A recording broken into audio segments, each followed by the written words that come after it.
Il prossimo 21 aprile ad Agrigento un'udienza civile dovrà stabilire la proprietà della Scala dei Turchi di Realmonte, una vicenda controversa che coinvolge uno dei siti ambientali più noti della Sicilia.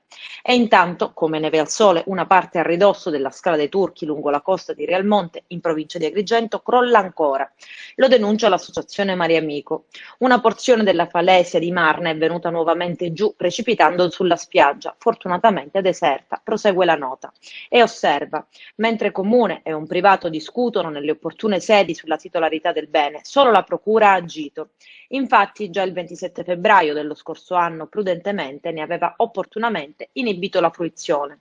Questa decisione del procuratore capo di Agrigento, Luigi Patronaggio, ha attirato molte critiche, ma considerato quanto continua ad accadere periodicamente, tutelare la vita con decisioni impopolari è un atto coraggioso.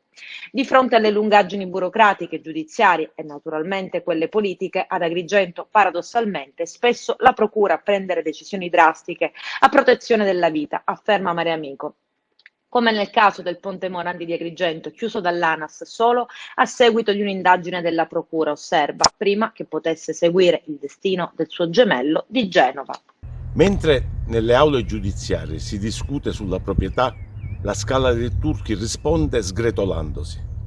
La Scala dei Turchi è un monumento naturale bellissimo ma fragile. Se lo si vuole riaprire alla pubblica fruizione è necessario prima metterlo in sicurezza. Bene ha fatto il procuratore capo della Repubblica di Agrigento, il dottor Luigi Patronaggio, a porlo sotto sequestro per impedirne la fruizione.